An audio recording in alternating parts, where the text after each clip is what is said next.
이제는 줄이고 나니까 삶의 질이 저하된다고 해서 근로시간 늘려야 된다고 하고 있어요. 52시간만 일을 하면은 수입이 적기 때문에 생계 유지가 어려워지고 그래서 60시간 일을 할 길을 열어줘야 된다라는 얘기인데 애초에 40시간만 일을 해도 먹고 사는 세상을 만드는 게 중요한 거 아닌가요?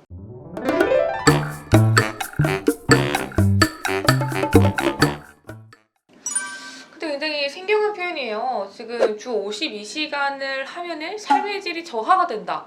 그러니까 결국 추경호 부총리가 하려는 말은 근로시간을 늘리자 이 말이잖아요. 네, 주 52시간 제도가 2018년에 시행이 되면서 그 당시에 제도 안착을 위해서 정부에서 내건 슬로건도 일과 삶의 균형, 장시간 근로가 삶의 질을 저하시킨다는 것이었거든요. 그 당시에는 장시간 근로를 하면 삶의 질이 저하된다고 해서 줄였는데 이제는 줄이고 나니까 삶의 질이 저하된다고 해서 근로시간 늘려야 된다고 하고 있어요. 사실 저는 근로시간이 늘어나면은 과연 삶의 질이 좋아질까 하는 의문이 있거든요. 그렇죠. 저도 그렇게 생각해요. 아마 많은 사람들이 그렇게 생각하지 않을까. 아무리 노동법이 귀에 걸면 귀걸이, 코에 걸면 코걸이라고 해도 근로시간을 줄여야 한다라고 했을 때랑 똑같은 이유를 가지고 늘려야 된다라고 하면 좀 당황스러울 정도네요. 그나저나 이 얘기는 왜 나온 거예요? 2018년에 주 52시간 제도가 시행하고 30인 미만 소규모 사업장은 사실 곧바로 제도를 적용하는 게 현실적인 어려움이 있었거든요.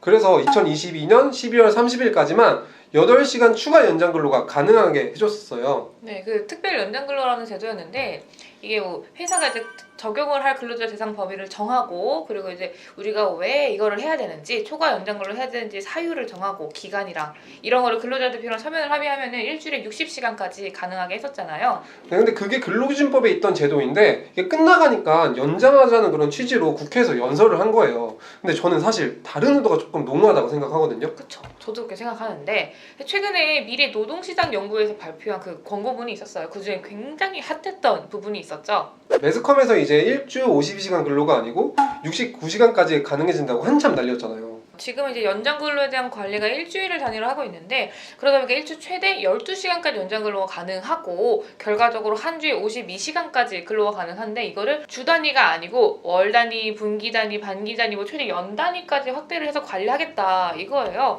그러다 보니까 뭐 일주일에 최대 그 연장 근로가 12시간이 아니라 특정 시기에 몰아서 많이 하고 다른 시기에는 안 하고 이렇게 유연하게 적용을 하자라는 얘기죠. 그렇다고 해서 너무 유연하게만 잡아두면 일하다가 죽을 수도 있잖아요. 뭐 최소한의 근무일과 근무일 사이에 11시간의 휴식권을 보장해라 라는 이야기가 이제 같이 있었던 거였던 거죠. 하루에 24시간 중에 이제 11시간을 빼면 13시간이 남고 이 중에 이제 우리 법적으로 부여하는 휴게 시간 있잖아요. 이거를 1시간 반 정도 빼주면 총 하루에 최대 11시간 30분 일을 할 수가 있는데 일주일 7일 중에 주휴일 하루를 빼야 되니까 6일을 곱하면 69시간까지 가능하거든요. 근로시간은 근로기준법에 명시가 되어 있기 때문에 이걸 바꾸려면 국회에서 법 개정이 필요해요. 그래서 언론 플레이로 먼저 여론을 조성하고 있는 거 아닌가 이렇게 보여져요. 그럴 수 있죠. 야당이 다수당이다 보니까 법 개정이 아마 쉽진 않을 거거든요. 사실 근로시간 단축은 세계적인 추세예요. 유럽 주요 국가인 프랑스는 주 35시간이 법제화되어 있고 연장 근로도 일주 단위로 산정을 하고 있어요. 특히 이래서 근로자의 사생활과 가족 생활을 보호하기 위해서 연결 차단권이라는 거를 보장하고 있고요. 영국도 일주일에 48시간을 초과할 수 없도록 법제화가 되어 있고 북유럽은 굉장히 유명하잖아요. 네, 유명하죠. 스웨덴은 하루에 6시간만 일하기도 하고요. 근데 근로시간이 늘어나는 방향이 삶의 질을 향상시킨다고 정부에서 공표를 하고 연구를 하는 것 자체가 사실 세계적인 그런 흐름에는 좀 역행하고 있다 이렇게 보여지긴 하거든요. 네. 근데 사실 미래 노동시장 연구에서 한 말은 근로시간을 늘리자가 아니고 좀 유연하게 가져가자 이거거든요. 특정 주에 69시간 일을 한다라고 하면은 다른 때에는 딱 40시간밖에 일을 할 수가 없어요. 뭐 산업이랑 업무 상황에 맞춰서 좀 유연하게 대응하자 이런 건데 사실 매스컴에서는 너무 69시간에만 집중이 돼서 마치 매주 69시간 일해서 좀 죽어 좀 봐라 이런 것처럼 좀 보여져요.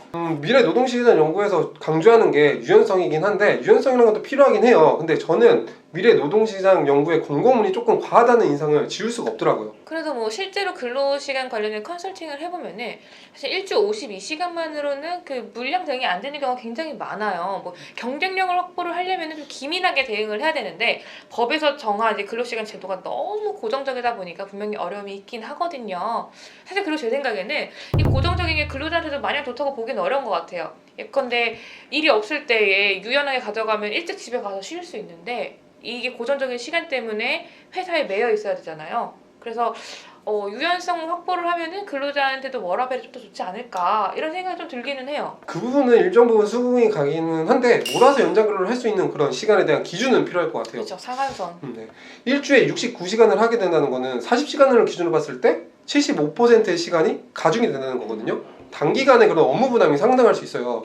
아무리 휴게 시간을 중간에 넣도록 반영을 했다고 해도 연장 근로 시간에 대한 상한선을 이렇게 정해 놓는 거는 굉장히 필요하다고 보여져요. 그리고 업종에 따라서 구분할 필요도 있을 것 같아요. 왜냐하면 유연성이 굉장히 필요한 업종과 그리고 근로 강도가 높아서 계속 근로를 하게 되면 산재 위험이 굉장히 높아지는 그런 업종도 있거든요. 근데 유연하게 만약 간다라고 하면은 근로자 선택권도 좀 보장이 돼야 될 것 같아요. 예컨대 연장 야간 휴일 근로를 한 보상으로 돈으로 받던 휴가를 받던 본인이 선택할 수 있게 해야 될 것 같은데, 그래서 미래 노동시장 연구에서 나온 것도 근로시간 저축 계좌 제도라는 게 있는데, 연장 야간 휴일 근로가 있으면은 이걸 저축해놓고 장기간에 걸친 휴가를 쓸 수 있게끔 하는 제도거든요. 기존에는 시간의 근로를 뭐 이렇게 보상하는 제도로 보상계좌라고 있었는데 그거랑 어떤 점이 다른지 한번 설명 좀 해주세요. 좀 더 체계화되고 장기간 축적할 수 있다라고 보시면 되는데요. 사실 보상휴가 제도는 이제 사용 방법 자체가 좀 구체적으로 규정이 되진 않았어요. 그러다 보니까 이제 통상적으로 회사에서는 시간의 근로가 발생한 날로부터 너무 머지 않은 시기 안에, 한 달 안에 혹은 두 달 안에 내부적인 기준을 정하고서 좀 빠르게 정산을 해라라고 하고 있었는데, 이 근로시간 저축 계좌 제도를 도입을 하면은 1년이고 2년이고 쭉 모아놨다가 본인이 필요할 때 육아를 하거나 뭐 공부를 한다거나 리프레시 휴가 필요할 때 쓸 수 있게 된 거죠. 근데 사실 저축을 해서 몰아서 쓸 수 있다고 해도 업무나 그런 회사 상황을 고려할 때 뭐 인력 공백이나 대체에 대한 문제는 여전히 남아있기 때문에 실제로 이게 의미가 될 수 있는 제도가 될지, 그리고 모두가 쓸 수 있는 제도가 될지는 조금 의문이 남는 현실이에요. 맞아요. 저만 해도 그럴 것 같거든요. 사실 뭐 이상적이긴 한데 현실적이지가 않은. 아무튼 다시 추경호 부총리의 발언 이야기하면 52시간 근로를 하면 삶의 질을 저하시킨다는 말은 의도가 어찌됐던 간에 적절하진 않다. 그리고 시대를 역행하는 발언이다 라고 볼 수 있을 것 같아요. 52시간만 일을 하면은 수입이 적기 때문에 생계 유지가 어려워지고, 그래서 60시간 일을 할 길을 열어줘야 된다라는 얘기인데, 애초에 40시간만 일을 해도 먹고 사는 세상을 만드는 게 중요한 거 아닌가요? 그런 사회를 만들어내지는 못하고 팍팍한 주머니 사정을 이제 개인의 책임으로 돌리는 것 같아서 저는 사실 이 기사 읽고 좀 불쾌하더라고요. 네, 요즘같이 살기 어려운 시기에 그런 미묘한 부분을 건드린 것 같아서 더욱 이슈가 되었던 것 같아요. 그리고 미래 노동시장 연구회에서 발표한 내용은 저희가 지금 소개해드린 뭐 근로 시간에 대한 거 말고도 굉장히 많아요. 이걸 전체적으로 한마디로 표현을 하자면은 제 생각에는 이제 개인과 회사의 유연성 확보인 것 같아요. 뭐 근로시간도 임금 이제 노사 간의 합의 자체에 대해서도 좀 유연하게 가져가서 변화하는 사회에 잘 대응할 수 있게 하자. 그게 큰 맥인 것 같더라고요. 네, 방향성에는 좀 공감이 되긴 하지만 세부적인 부분이 어떻게 구체화될지, 그리고 사회적인 논의와 합의를 어떻게 반영을 할지는 좀 더 지켜봐야 될 것 같습니다. 네. 그리고 뭐 무엇보다 건강이 그대로 시행이 된다 이건 아니니까 앞으로 현 정부의 노동 방향이 어떠한지 정도만 참고하면 될 것 같습니다. 네, 오늘은 최근 이슈가 된 69시간 근로에 대해서 알아보는 시간을 가졌는데요. 영상이 많은 분들께 도움이 되었으면 좋겠습니다. 감사합니다.